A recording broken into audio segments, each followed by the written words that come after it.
This past World Cup led to a lot of pay-to-play talk, and the leaders of the ECNL are not just sitting back on that. They are researching the rest of the world. They are working to collaborate with others, and they want to help and offer solutions. They will do more of that today, and you will love some of the detail they go into on both fronts, what the rest of the world is doing, and perhaps what can happen here in the USA. Can't wait to get Christian and Doug to you, but first we go to Around the League on Breaking the Line. It's award season within the ECNL, so make sure to follow the ECNL on all social channels as the league announces all conference teams and players of the year, all American teams and national players of the year, all regional league teams, quick goal coaches of the year, and overall club champions. The all-day conference teams were announced yesterday, and the All-America and national players of the year are today. The rest are still to come. We also want to take one last moment to recognize all of the 2025-26 ECNL national champions. For ECNL girls, U13 Slammers FC, U14 San Diego Surf, U15 SoCal Blues, U16 Real Colorado National, and U17 FC Dallas. ECNL Regional League girls, U13 champion FC Dallas, U14 SoCal Blues, U15 SFFA, U16 champs Quick Strike FC, and U17 champ Sunrise. For ECNL boys, U13 champions Crossfire Academy, U14 champs LAFC SoCal. At U15, Real Colorado Academy, U16 Crossfire Academy, and U17 Utah Avalanche. ECNL Regional League boys, U13 champion Alabama FC Huntsville, U14 champs Houstonians FC, U15 champion Folsom Lake Surf, U16 Villarreal Virginia Academy, U17 champion Houstonians FC. Congrats to all the champs and in fact all of the teams that make up the great ECNL. And this has been Around the League, and as promised, another real life, right here, right now discussion with Christian Lavers and Doug Bracken. So I turn it over to them. Hello, Mr. Bracken. How are you? I am great, Christian. How about yourself? I'm good. I'm good. You are on a little recovery. Yes, different background. Relaxation. Different background today. Little Yeah, cleaner. yes, a little cleaner. Little family vacay to our favorite place in the world, Lake Tahoe. I guess we haven't been everywhere in the world, but so far, this is our favorite place. So did some hiking, hung out at the lake, playing some golf, just trying to, decompress. Well, I'm hoping with all of that beautiful nature around you and a break from regular routine that your brain is percolating with all sorts of really good new ideas to come back to add to the ECNL and our continued growth in providing the best youth sports experience in the world. So many ideas. So many ideas. I've really honestly thought about that almost every minute that I've been here. Well, Never the crystal blue water, or the fact that it literally has not been a cloud in the sky one time since I've been here for the last 7 or 8 days. well, that's a California thing. That's not just a Lake Tahoe thing. I hear it. I've had many conversations this week about California. I know California gets a lot of stick about certain things, but man, it's pretty much all here. Your wallet is lighter, I'm sure.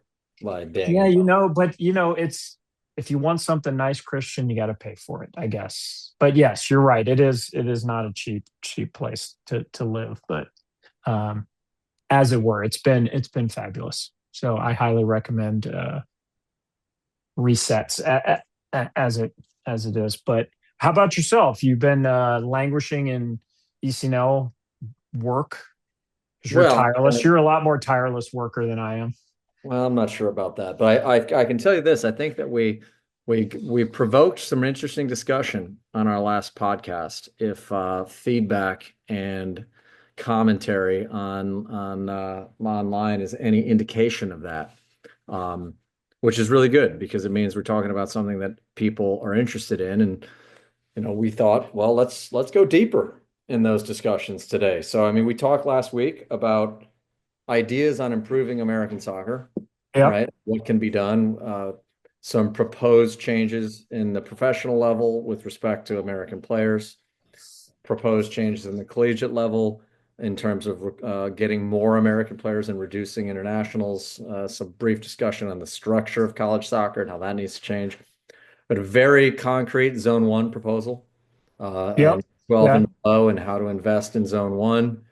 Um, we talked about the reality that there are so few professional clubs in this continent, that comparing in any way to the professional structure and how that funds development in other countries is almost impossible mathematically. Uh, Yeah. and how the creation of more pro clubs that subsidize development is actually the only way that you deal with reducing costs and Yep. eliminating costs for the top players. We talked about culture, the importance of having facilities, Yep. especially in dense urban areas. Did I miss anything in our specific plans? Oh, No, I think that, and the youth national team yeah. identification, focusing the specific program on amateur players, Yeah. not professional. So let me just a quick pivot because I think this kind of ties into the conversation, because U.S. soccer is obviously part of the equation. Mauricio Pochettino signed a contract extension to 2030. Um, how does that influence what we're talking about? Does it influence or does it have no influence? And then like, what are your general thoughts about that before we like really dig in? Because I know you've done a lot of work and got some stats and some interesting information to share Yeah, I and mean, obviously, proposal. Pochettino stuff's breaking today when we're recording. I think it's great. Like I said, we've said before, I thought the mentality around the team, the way they played, was really great in the World Cup. And so I think it's great that we're going to have some consistency. He'll be here for a full cycle. Not as, unfortunately, not going to be at home. But I think, this allows that team the consistency to build. I'm sure he'll add lots of new players over the course of the next 4 years. Yeah, So I think it's great. I'm excited for it. What about you? totally agree. I thought you really saw some change. Obviously, we talked about last week, kind of a bummer ending, but I definitely you saw a lot of positive signs. At least it appeared that there were a lot of positive signs. And so, yeah, I'm here for it. I think when somebody has that kind of success, sticking with it is a good thing and bringing that consistency. And he clearly has a plan and a way to implement it. Does Well, it and have any effect, you think, on the greater like youth landscape or landscape of well, the US? I don't know. I mean, before I turn to that, I mean, I will say, and I think you'd agree with this, sometimes you got to lose a big one before you win a big one. The perfect example of that is obviously 1980 and Miracle. Yeah, Great, yeah, great movie. But so I actually think the fact that he will be around, maybe that Belgian game and what happened there actually is a catalyst for the next time they're on that stage, because I think they'll be yeah, on stage, and um, whether that was internal, external, whatever the factors were, I think that's helpful too. But what does it do? I don't know. I mean, I think the men's national team manager, just like the women's national team manager, is like 5 degrees of separation from, the youth space. I think continuity, consistency, having a great philosophy and approach at that level certainly can help. Uh, yeah, my guess is that there'll be trickle down effects with like the U20s and maybe the U17s in consistency of approach. How much that goes beyond that with the national team head coach, I think that's a different job. yeah, I don't have any inside, baseball on that. That's just an opinion. yeah. Yeah, I generally agree with that, but I do think it's a good thing for the men's national team. So we'll see what happens. Yeah. Well, Um, all right, so where do you want to start on all this stuff that we've been talking about? We're expanding this conversation. What do well, you I think? think, we may go around a little bit, a couple different places in this discussion, but I think one of the things that has been talked and debated the most is, with respect to pay to play, is how do we fund it here, and what does the absence of funding mean?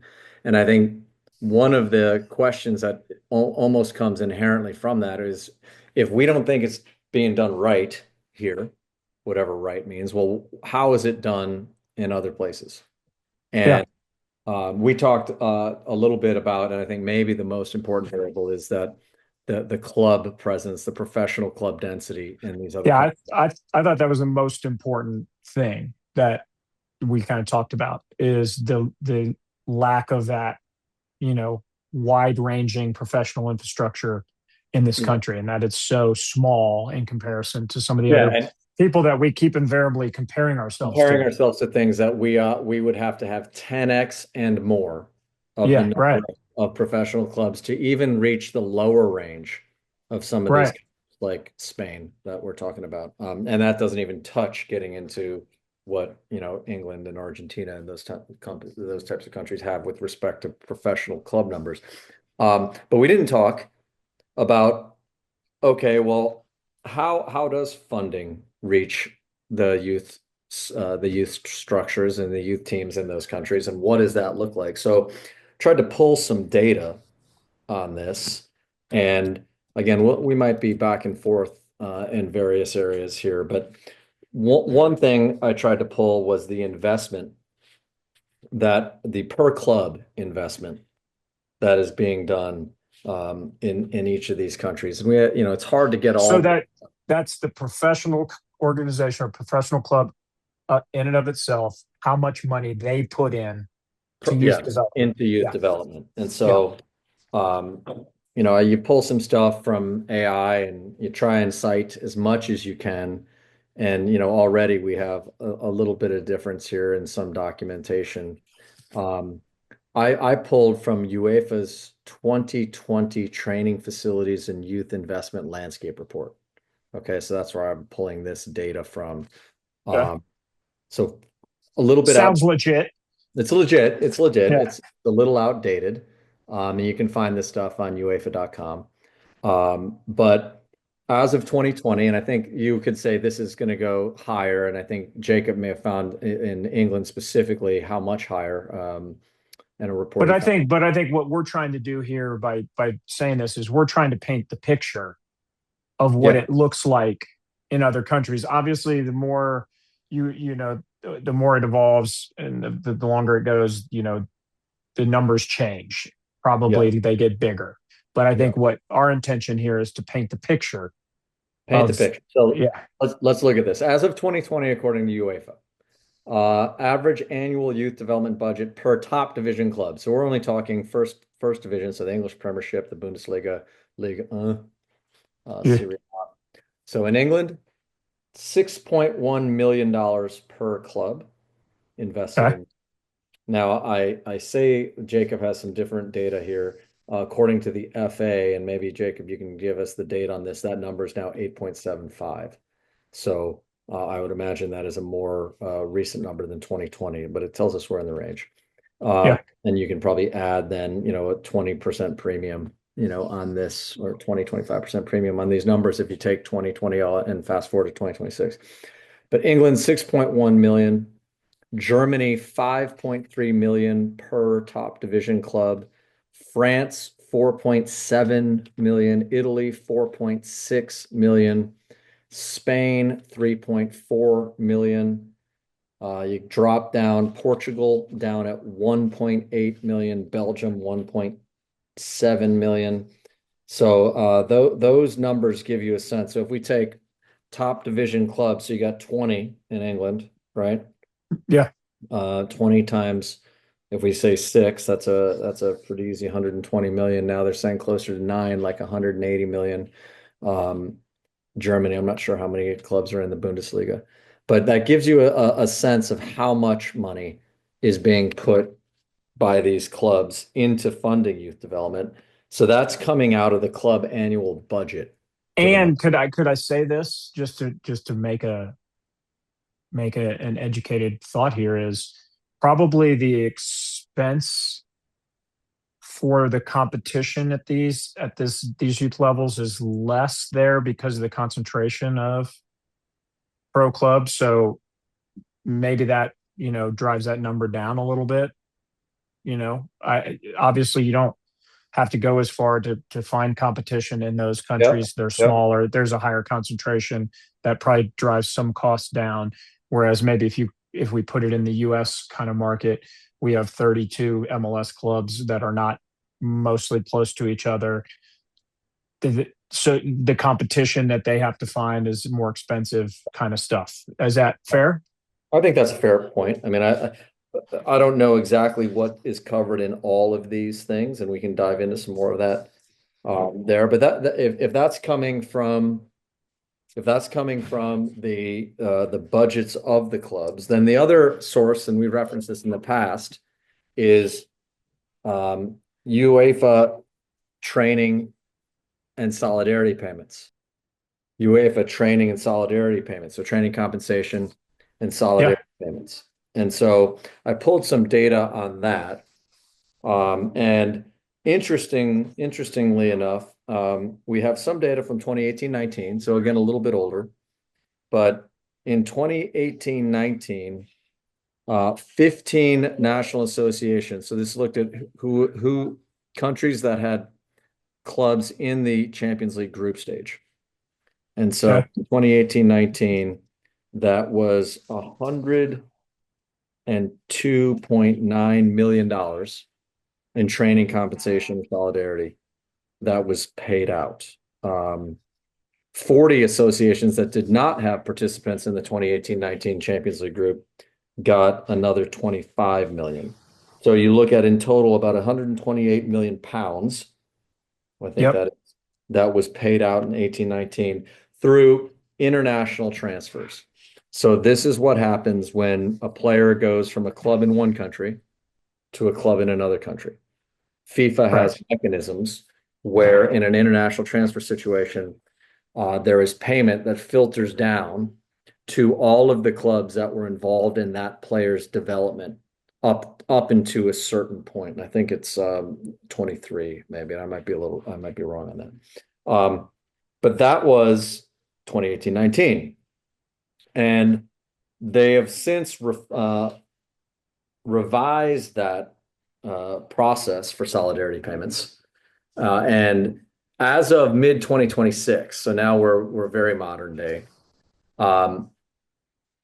Since they revised the solidarity payment process using something called the clearinghouse, which started in 2022, they have almost $1 billion in training awards allocated. From 2022 to 2026. Yes. Wow. Wow. That's a pretty big number. You could do a lot with $1 billion. Yes. Now, 640 million of that has been successfully distributed to the training clubs. And I take that as that there's a certain percentage of that money that has not been paid because they don't have appropriate documentation or claims made for that. But if you look at, they had a milestone in July of 2025. They had 500 million allocated, 300 million distributed to roughly 7,000 clubs. Okay, through this solidarity payment mechanism. That was an And average. this is UEFA, right? No, this is FIFA. This is FIFA. Okay. Solidarity payments. There's an average of $43,000 per club. So again, in July of 2025, they had said 500 million US dollars allocated, 300 million distributed to roughly 7,000 clubs. That is, and the contribution here, just to give people a sense, is up to 5% of the player transfer fee is distributed to clubs that train the player between ages 12 to 23. Okay, so when we talk about how does money flow down to deal with pay to play in every other country in the world, first of all, you have this enormous professional investment that's being made in clubs. And we look, and again, if you had to be very general and generic, you'd say in Europe, those numbers, and then Europe spending more because it's more expensive in Europe, they're spending more money. You're looking at somewhere in the neighborhood of 5 million pounds or 6 or more a year per top. Yeah. And then you have these FIFA solidarity payments, which again go back to the clubs when there's an international transfer. So I have some data also from the World Cup in 2026. Transfers involving 530 players that were called up to the FIFA World Cup in 2026 triggered $221 million in training compensation and solidarity. And that those transfers involve 46 of the 48 teams in FIFA. And then another 768 million in training compensation and solidarity has been generated for transfers involving players not participating in the World Cup. Again, this is as of mid 2026. So we're talking about, hundreds of millions.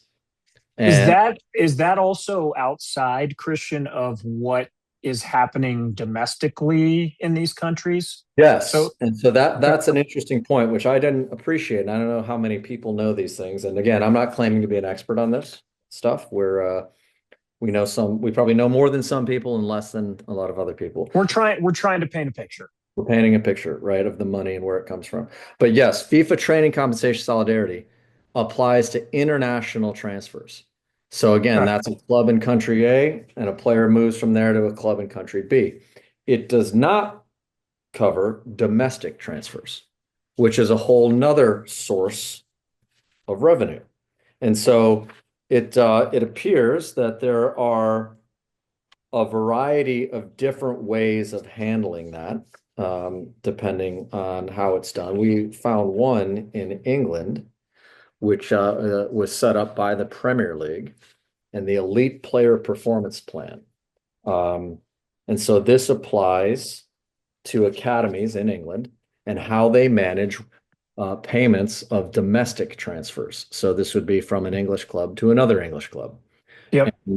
Because these would not be triggered by solidarity. So these clubs have collectively worked out a way to say, we're going to also fund each other as there is movement of players from our academies internally, so that a club, and typically you can imagine most of that movement is probably a player in a lower level or a smaller club who is now being signed by a Yeah.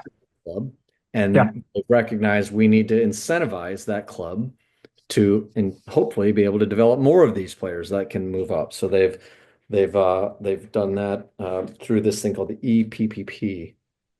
And so in England, you have levels of categories in your academies. A category 1 academy is the highest level academy based on standards that they do. And they changed when they implemented the EPPB, and I'm not sure exactly when that date was. Maybe Jacob, you can find that.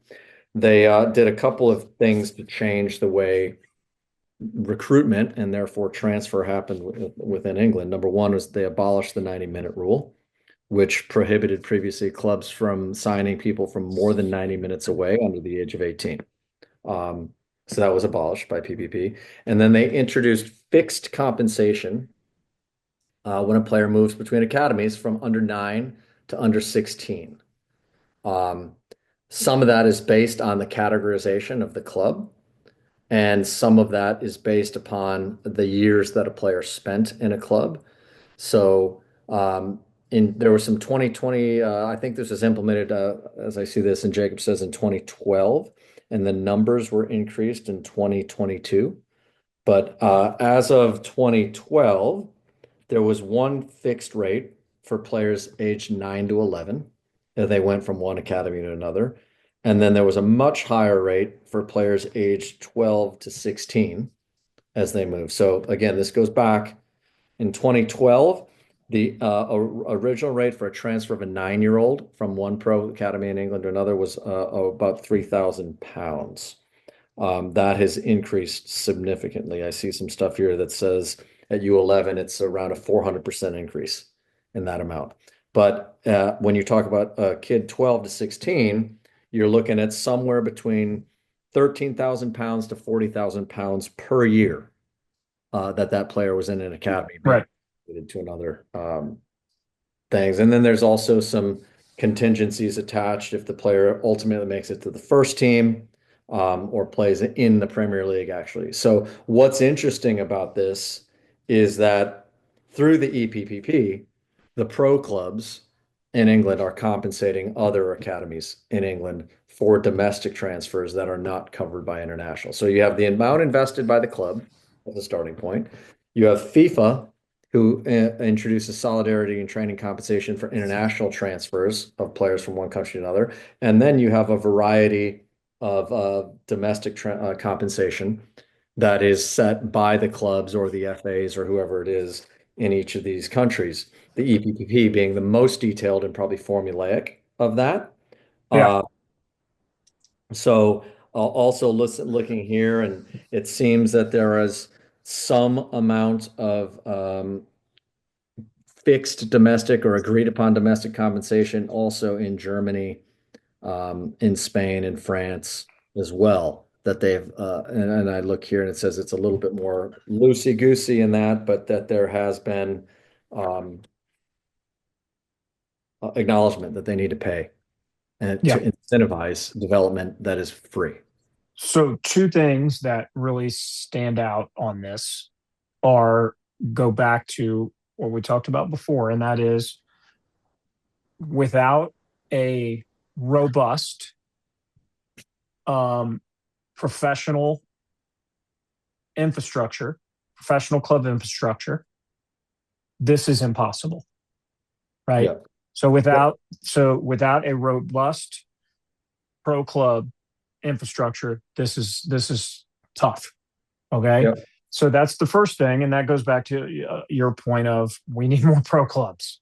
Yep. And, what that structure looks like and all that is, we don't want to be overly simple in our mind by saying, oh, we need pro rel and all this stuff because I don't, that goes kind of By the way, like, Doug, just to jump on that, the pro structure where this amount of money is trading hands for kids 9 to 16 also has some other effects that people might not want so much, right? yeah, This large amounts of money, and these are players who are owned for practical rights or their rights are owned through this, and that is not generally the way that we look at youth sports in America, that right. owned like this. So let's also, as people are screaming about pay to play and pro development, and as we're talking about how that is actually funded, there is a different side of that. I don't want to call it a dark side, but there is a Yes. side and an There are impact. realities to it. Yeah. To the Yeah. impact. The other thing that we talked about a lot, and this is something that I believe deep is this changes the incentive. And when the incentive is to develop players so those players can move on or that those, to higher levels, because there's a pecking order, if you will, everywhere, no matter where you are, but that these lower academies being able to push players on and receive compensation for that And be rewarded for incentivizes doing and be rewarded for what the work that they're doing incentivizes them to keep doing that work, which in theory, if that happens on a big scale, produces more players because the focus is on the individual player development. well, and it creates a self-reinforcing ecosystem of investment at the lower level Correct. that rewarded through performance and incentives as a player Right. goes through, which encourages more investment at the lower levels. And by the way, that investment is not just encouraged at the lower levels because the biggest clubs in the world are investing in their academy, but they're obviously, if you're one of the big 5 or 6 in England, you're going to Yeah. spend it, at a different level than somebody in Yeah. League One. Yeah. Right. Right. Right. You're gonna get the best players at some point. You're just gonna buy them because you can. Right.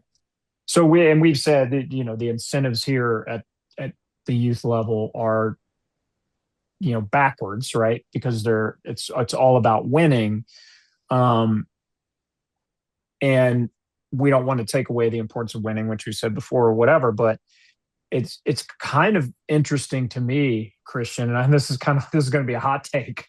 Um, so buckle up for this hot take, and that is the people screaming about pay to play and all the ills of it are the same people that are demanding of winning. it seems like, Yeah. you know, like pay to play is terrible, but you must win. And if you don't win, then we're out of here and we're going to go somewhere else. There's Yeah, you're no, talking about the and consumer, yeah, we've experienced this firsthand. Like there's the no, parent. yes, there's so little patience for the idea of development. There's so little um, look for a long-term path or a way for this player to go on this process and this process of development. And the thing that I'll say is, and I have empathy at having seen it from the lens of doing it and running a club, and having seen it through the lens of having a kid who goes through it. It's probably hard to know if what a club is selling about development is actually true or not true, because it's hard to know what the, other than a track record or what the qualification, it's just hard But to I mean, say. yeah, the Are parents these not snake oil salesmen, or are they? And that is probably just because there are more soccer people and people that played soccer who are becoming parents who have more knowledge about the sport, so it's better.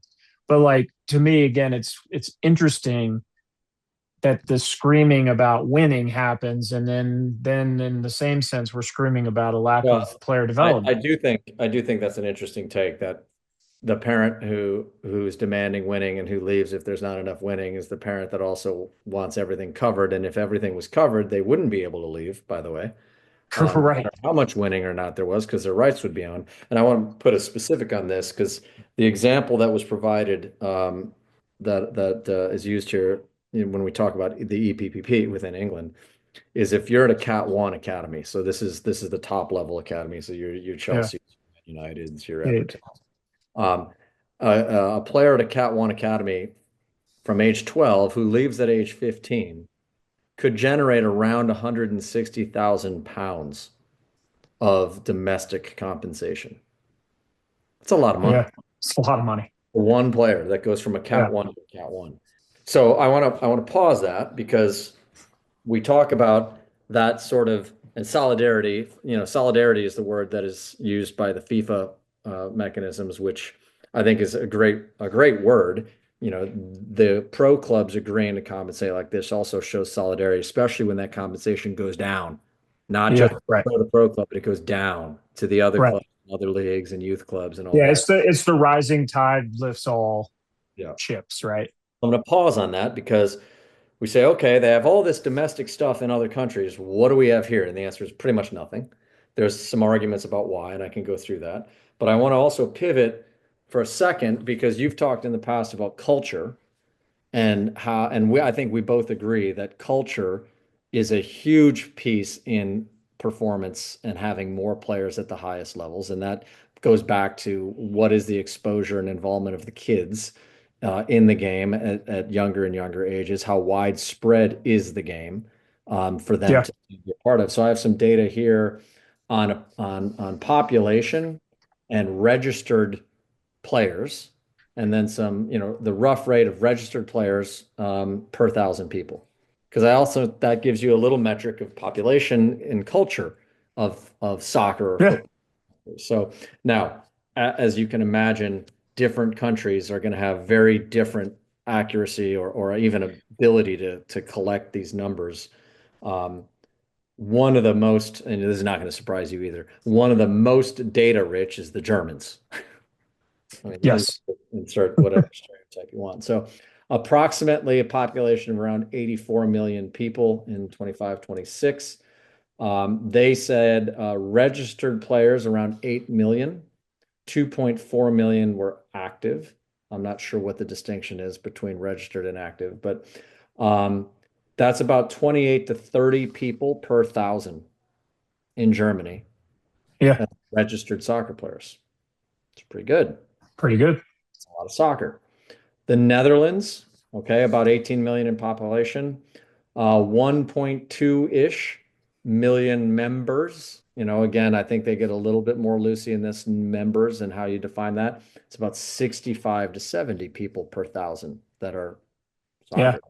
Really Even good. better. Yeah. France, 67, 69 million population, about 2 million players or licensees as referred there. It's about 27 to 31 people per thousand. So you get a point. Spain, around 25. Okay, you drop down. Brazil, huge numbers of people, but not very good records. So you can't really get data on that at least as far as I was able to find. But let's go to the US. Okay, 340, 345. I don't know what the population guess on that is, million people. If we use the data that is most commonly used in American soccer, it's about 3 million Registered players. Yeah. players, 7 to 9 people per thousand. Yeah. So you look at culture. So we go at a top level, Germany. Okay, very rich soccer culture, very, very good data. 28 to 30 active registrants per thousand people. That's 3 times bigger than what the US has. So you talk about enrichment and involvement and engagement in the game across all of it. There's a piece of that to hear. Because again, these arguments, I think part of our discussion has been that there's a lot more to it than just the youth structure. There's a lot, pay to play isn't done here. There is very little investment because there's not a lot of pro teams. They're investing a lot, so don't want to minimize that investment. But there's very few pro clubs that are actually investing money. Yeah. The primary investment vehicle here is the consumer. Is the consumer, right? But then we also talk about culture. And we talk about, okay, and by the way, the density of pro clubs is one version of culture. This is actually the playing culture as the metrics we can find. And by the way, if people have better metrics than this, we welcome them sharing them. It's always helpful to have people share knowledge and information with us rather than just scream about it. Yeah, but I think if people who are listening need to understand the point the point is we're trying to paint a picture of that this oversimplified reasoning that people have as to our success or failure at the national team level, the youth level, whatever, it's the pay to play and that's the problem is pretty is a pretty weak response. And so what we're trying to do is help people understand that it's not that simple. No, and there are a lot more complex pieces of this. So I don't know if you're ready or not, but I'm going to ask this now because I think, and you and I feel this way just from a leadership perspective, that we hate when people just talk about problems and have no solutions. Obviously, on the last podcast, we talked about several solutions. Your Zone 1 solution, I thought, is brilliant, a brilliant idea for a reasonably not huge investment. So tell me what you're thinking as far as solutions. nice teaser. I'm going to get Thank to you. it. Okay. Okay. I'm going to get to it. I'm just setting the stage. And I think, we're not defending pay to play. It's just something we're not attacking it either. Let's be clear. Because, I remember being in Valencia, and Valencia has a free academy and they have a pay to play academy.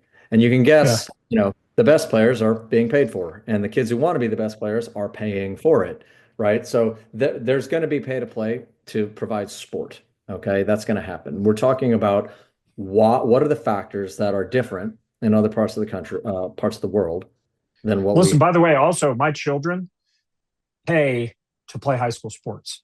Yeah, less. So we are paying less, but we are paying also Yeah. to participate in the sports they play in high school. So if we're going to say, what are some differences between the U.S., just to sum this up as we transition to some other topics here. But one is we don't have a deep self-funding professional club pyramid in this country. Correct. Okay? Two is scale and geography. Correct. Right? We talked about the distances and the size that we deal with. Three, and you mentioned this before, we have multi-sport culture, and these countries generally do not. But you can measure what is that? Well, what is multi-sport? How is that different? Let's not get into specialization or anything like that. But there's a competition for resources that go into youth sports that are part of that. But it also reflects in the numbers I just read, which is how many players per thousand. How many people are invested and engaged in and participating in soccer in your country, right? Yeah. Those are three very, very big differences between them. But then there's other arguments that have been made of why doesn't the U.S. First of all, the U.S. does not enforce FIFA training compensation and solidarity. Okay. And there is no domestic mechanism that pays clubs for developing players that move on. So back to your point about incentives, there is no incentive being provided to youth clubs or smaller clubs. Let's take an amateur youth club and put that in the category of, developmental feeder, yet smaller. There is no incentive currently for that club to have a player who moves on to a professional, let's call it top tier academy that is free. There is no Yeah. give back. Okay. Right. Um, well, there's a couple of arguments for that have been made over time. One is that antitrust law would find this to be an unreasonable restraint of trade.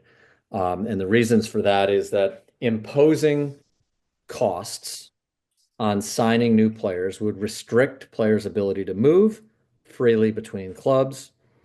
It would reduce the number of clubs that wanted to sign players because of extra cost, and it ultimately would reduce opportunities and suppress compensation for players. So that's the basic antitrust argument. And it's basically that if you have to pay in addition to the salary, you have to pay an additional payment to a club that's increasing cost. When there's a higher cost, there's less of those types of signings. That reduces opportunity, that reduces mobility for the worker, as the player. Now, this sometimes you can get around this type of stuff with collective bargaining, which is another legal rabbit hole that I don't really think we want to go down. But that has been the most common reason why that it's not enforced here, is antitrust issues and restraint of trade. The second Yeah. one has been about child labor, um, because obviously in our country there's very, very strict child labor laws, and so when you start treating a minor, and the years they spend in a club as some sort of financial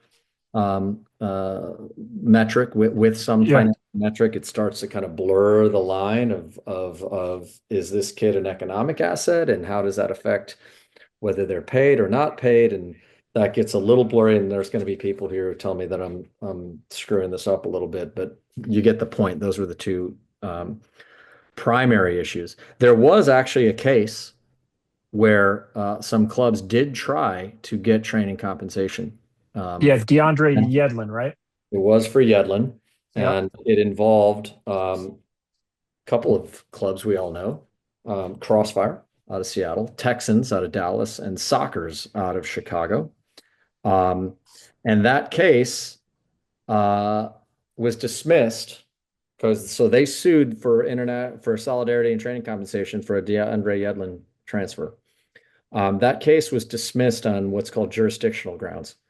And you don't need to know why, except that jurisdictional means it had nothing to do with the actual substantive merits of the case. It had things to do with the ability to have authority over the organizations, or the organizations having connection with the location or the venue where the suit was filed.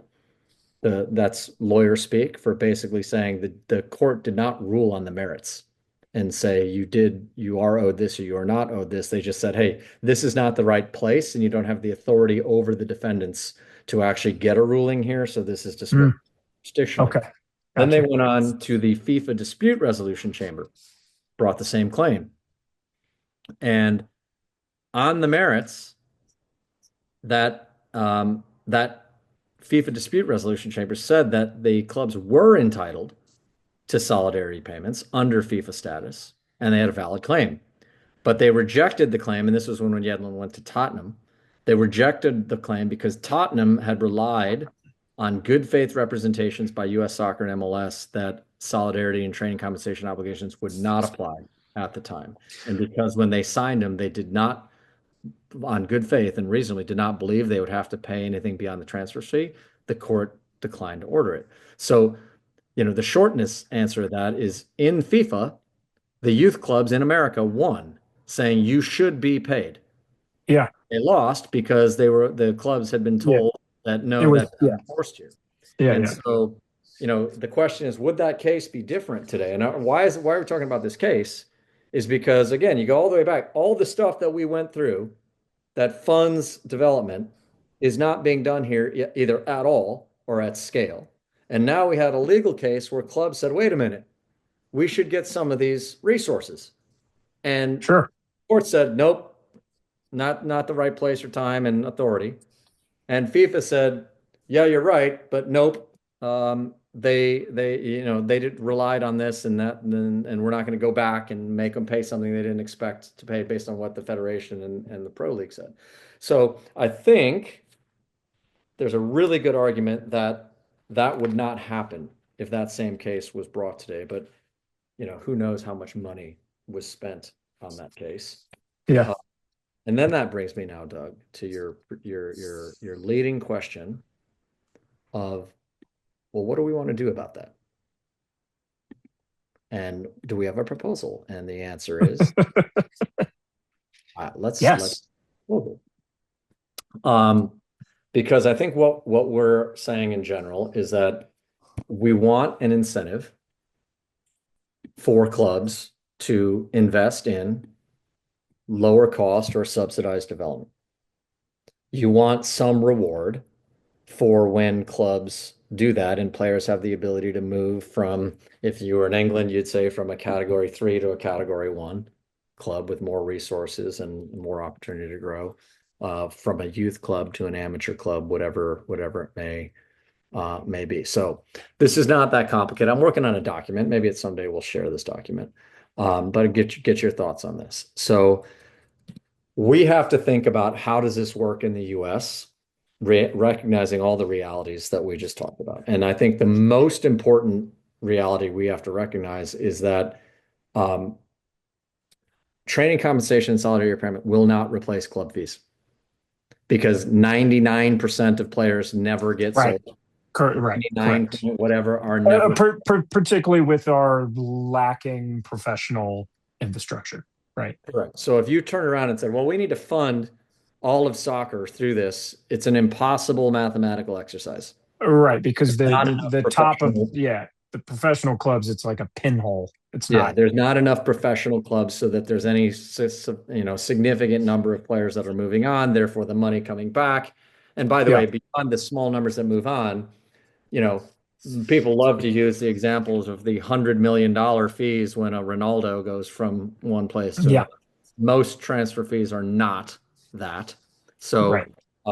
you have a small number, you have a small number that are very, very big, but then you also have a time lag, right? So if I started investing in 12-year-olds today and hoped to recoup that investment with professionals down the road, that is many, many years before I'm going to get any percentage of my money back. But in theory, you could have a really talented 12-year-old or 13-year-old that's been in your club for, whatever, 5 years, 6 years, whatever the starting number is for these payments. Maybe it's 9 years old. So let's say that kid's been in your club for 3 years, and then a professional club's youth academy could bring that player on. Hold on. I mean, because that youth to youth also starts to beg some of these questions. And I think we have to maybe distinguish between youth to youth and youth to pro, at least maybe in step one. But what I want to establish first is that any sort of reward for development has to be in coexistence with club fees. Because if it's not coexistent with club fees, if you try and eliminate club fees, nobody's playing soccer anymore because nobody's being paid, no facilities are being developed. Yeah. Right.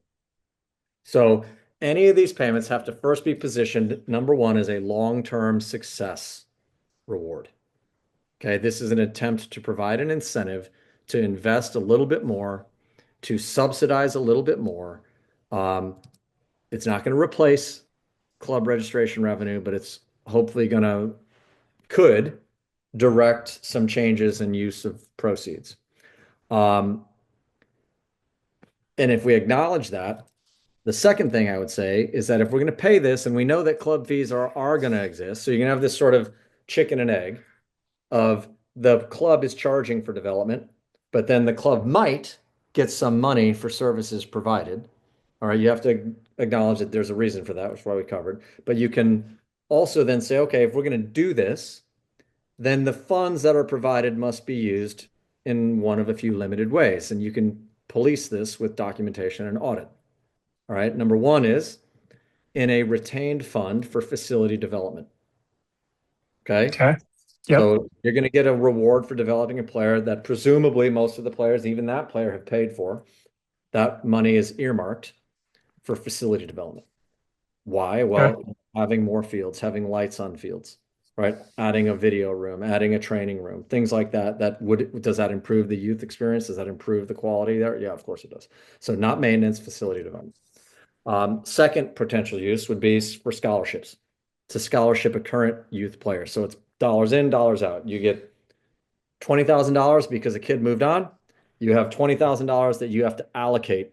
That money basically is passed straight through to fund a player or more Yeah. for a year or multiple years. And that's an immediate pass through in the short term. Long term, retaining that payment to establish an endowment for future scholarships with a clear, I think, target with upon reaching this amount of money retained, then there will be annual scholarships associated with that endowment. Just like universities have endowments that they give, and really that's how you do ongoing scholarships, right? You have to have a base of capital that generates interest from interest from conservative investment. And the interest from the endowment is what is given out annually so that you can continue to give it out every year and it just doesn't go away because you give it all away. Yeah. So, Right. so far, you like where I'm going? Yeah. The endowment piece, I could shoot some holes in because you could, in theory, you're an amateur club or a youth club. You're you're not you're not moving that many players on to where you can build a war chest to the point where you Yeah, can but you know what you actually. could do, Doug? You could say, okay, we're going to establish an endowment of 100 grand. We expect 100 grand is going to generate $5,000 of scholarships every year, or some Yeah. what it would be.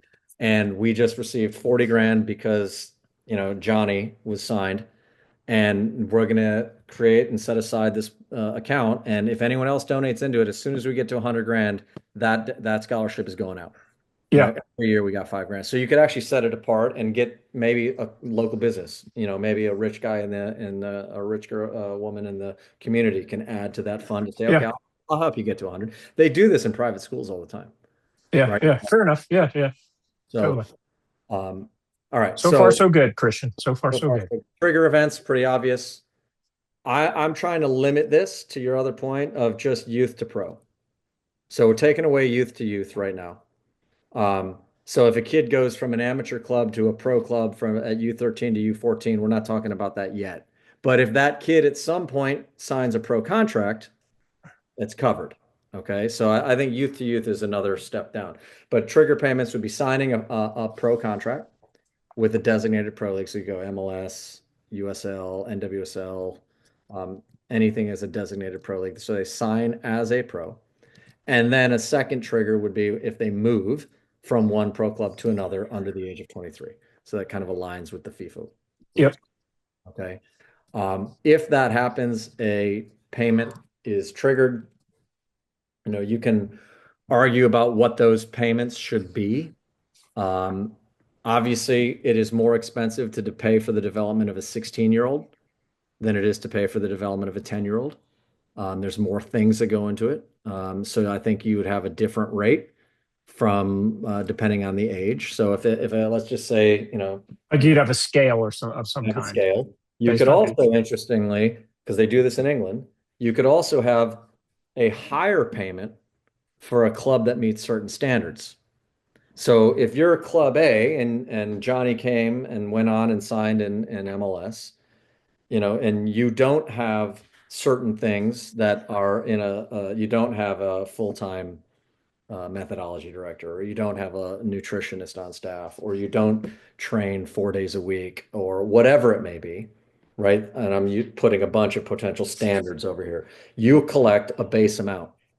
But if you're a club that's invested in all those things to meet those standards, you collect a higher amount. Yeah, I So think that's fair. tying together my investment, now could be tied to a increased return on that, Yeah, right? I think that's fair. I think that's interesting. And then in order to get this payment, you'd require documentation that the player was a part of your organization. Now, we've talked in the past about how, there's kids that are playing all over the place. It's hard to track, right? Yeah. Like if I had a kid that came and guest played with me, and Correct. So right. I think there's two ways you can handle that. No, number one is some documentation of training and competition schedule for that player, which most Yeah. clubs could have now. I mean, it's built into most of these apps if you want to take attendance or whatever, where you could show rosters by league, by game, Yeah. training schedules, that sort of stuff. So you can, to your point, separate the club that's actually been the source of 90% of that kid's training. Yeah, and And then maybe you just have a definition of a home club or something like that, right? something like that. I think in theory that that sort of administrative role of collecting the documentation and verifying it could be done by US Soccer, could be done by the Federation. That's one reason why it'd be great to have one player pass. So Yeah. there's a question of where that kid was. Better record keeping from the club also supports how much that player was there. Um, I do think, again, if you allocated specific amounts, you make it so, because some of these countries they talk about there's negotiated, right? And I don't know what the teeth is to that negotiation. Uh, maybe it's good faith, maybe it's what goes around comes around, maybe there's some limits in which they can negotiate. But I think having agreed upon sort of protocols that say, hey, these are the fees that are set by Yeah. collective agreement from the pros, and maybe to protect from legal challenge, even with collective bargaining with the MLS Player Association or the USL Player Association, where they acknowledge that it is good for the game for investment to be given back to the youth. Therefore, we use, because I said earlier, collective bargaining can protect from some of the antitrust and Yeah. those Yeah. claims. Um, so I think you can look to that to further um, protect it from legal challenge. And then you add some kickers. So it's one thing to sign a contract, as we know, it's another thing to actually start to appear. So you add a kicker for the first regular season appearance. Yeah. You Yeah. you add a kicker maybe when you hit a couple of milestones. So when that player appears once, there's a small addition.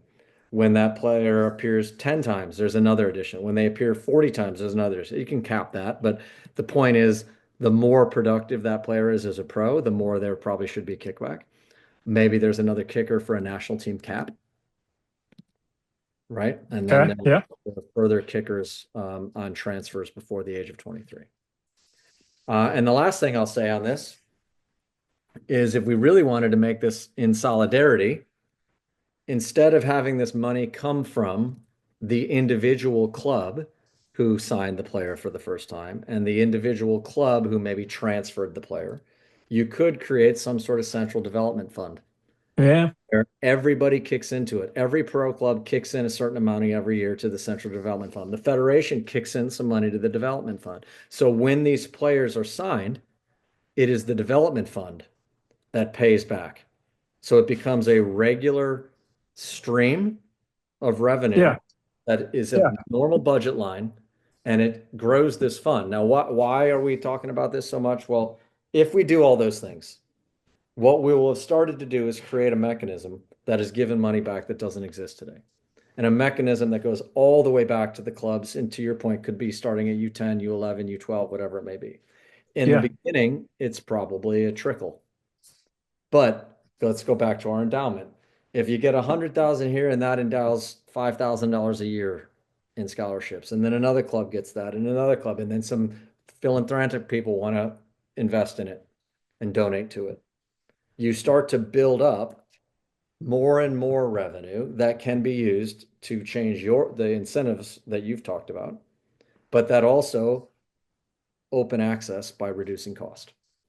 And you're doing it in a way, especially if you did it with some sort of development fund, that everybody's sharing in that everybody in the program is sharing in that expense every year. So I think that also probably helps with some legal challenges. Um, anyway, that's a proposal. Yeah. And I think back about, and I'm going to use this analogy. I think back about, and again, when we've talked about the start of the ECNL back in the day, and you and I were part of these, young kind of directors, and the club landscape was changing, or sorry, the youth landscape was changing in soccer more, uh, in from a team-based kind of thought to a club-based, and clubs were becoming more prominent or whatever. But we all sat around the the bar and talked about how bad, everything was or whatever. Nobody ever did anything about it, right? Now we do have to say the federation did start the boys DA in 2007, but what happened is we finally just said, if we're going to do this, how would we do it? And we put a plan in place, and we started by trying to sell it to the clubs that we thought, we wanted to start with or whatever. That's how that happens. And now obviously we've 17 years later, it is what it is, because of a lot of people. The point I'm trying to make is, having if people think that the development or youth development is broken, or in some way needs fixed or improved or whatever, then let's come up with these concrete ideas on how to do it, and let's start. Like, Hey, let's do it. amen. Amen to that, Doug. And it's like anything. If you start it, it's not going to be perfect, but you're doing something. And then Yeah. if you're smart, when you identify problems or unexpected challenges, you pivot, you adjust, and you move forward. And I am not a big believer in over, over strategizing, over, vision I know. planning, Right. right? Because you can just be in Like, sort of you don't need 1,000 people to agree that something's a good idea. It's a well, you good don't need that. idea. Right. You don't need that. You also don't need to plan for 17 million contingencies and possibilities in a 10-year plan. You need to Yeah. go out and do the work. And then you say, okay, this part worked. This part was not how we expected. Fix it. Okay, we move on. And before you know it, you have a fund, it's paying back and it's small. But then other people see that and they say, I'll join, I'll be a part of Yeah. it. Or they say, you Yes. know what, I have a better idea. And they take the genesis of your idea and they turn it into something better that they do that's even bigger. And so 100%, and I think that's what we're trying to say in this is come with what do we say in our we have this is a principle, a staff and a leadership principle in our organization is take the monkey with you. All right. Yeah. Don't Right. come in and say, here's a problem and drop the monkey on somebody else's desk. You need to come in with a solution. And that doesn't mean it's got to be perfect, but the Right. job is to help find solutions and solve problems, not just identify problems. And I think that's what we're trying to do. And I think if you look, and hey, maybe there's some people in our vast audience here who want to reach out to us and talk about how we can implement some of these. We've got these ideas in zone one, which by the way, we could execute on that tomorrow with the Yeah. appropriate, right? Sure. But the ideas that I think the clip went out today on red teaming a YNT program for amateur clubs only to expand access. We could Yeah. execute today. We have, listen, at some point somebody could say, well, ECNL could create a fund like this, and maybe we should. Maybe we should talk about how we would do something like that. Because you got to start somewhere. And I think that's another piece to this proposal that I would say is that the starting point has to be a low enough threshold in terms of these payments that it's not immediately unobtainable or Yeah. It's economically not cripple. It disastrous, doesn't cripple it. Yeah. It right? doesn't cripple the You got to system. start Yeah. somewhere. And it's almost a proof of concept. Do it, start it, let it build up. So it's just like, and a very, very oversimplifies the power of compound interest. If we start putting some money away now, even if we're not pulling from it right away because no trigger has happened, at least we're starting to grow something, and that it is different than an operational annual call. But yeah, so hopefully these ideas resonate with people. We welcome the feedback and the discussion, and we welcome actually the possibility, I think, to Yeah. collaborate with And organizations to build I it. think that's the point, is collaboration, is getting the right people in the conversation. I think we obviously are part of that, right? Because we're involved in such a big youth um organization or whatever. But yeah, I mean, let's come up with ideas like these that are concrete that help improve it. And even if it's little by little, it's still improvement, and it's worth the effort. And we can always decide at some point, hey, this isn't really working like we thought it would. Well, let's pivot, do something else, right? I think there's this thing where we just get caught up in either our own world or some over, to your point, over contingent, plan that tries to account for everybody, every single possibility that, just becomes a little bit paralyzing, to keeping us moving forward. And, to me, it's like, it's about, and again, I understand these things are complicated and all that, but it's about being nimble, making decisions that are in the best interest of where we want to go in the game, and how do we do that. That I think it's important that we act on rather than. Yeah, I mean, reasonable planning, anticipation of challenges, and that's smart. That's what business people do. Good business people don't stop and spend an eternity in planning. And that's what this is business, right? It's investment resources, it's use of resources, and it's measuring outcomes. So, I think we'll continue to go down this rabbit hole where we can. Yeah. About it, and good conversation. Now I'm going to go back to thinking. But not thinking too much. Gotta act, follow my own advice. You're gonna go back to golfing. No, I'm getting on. I am gonna play golf this one last time here with my son, and then we are headed back to reality tomorrow early in the morning. So I will be back in it. Yeah, so I know you also are a huge fan of the mountains. So I know you like to get out. Mountains are calling, and I must go. It should be written. That's true. That's true. So, I've already asked, the Bracken Brainbuster of mountains or beach, and I think you and I have, pretty. Yeah, we go mountains pretty much. I don't know if we've asked Jacob and Ryan. Well, we'll give them one-word answers, and we'll wrap. One-word answers, gentlemen. Mountains or beach? What do you got, Jacob Bourne? Mountains or beach? Mountains. Okay. 3 for 3. Ryan's a beach guy. I used to be, but I'm more of a mountains person now. Okay. All right. He's got that beard. He's kind of, mountainy kind of look. Beards, flannels, and mountains tend to go together. Yeah, that's true. That's true. I want to point out, Ryan, that was a 10-word answer. Yeah, I know. Yeah. That's an order of magnitude more words. Well, this is a good conversation, and we should, we should keep having it, and keep pushing this stuff. Well, on that, we are out for Breaking the Line, and we'll see you next time.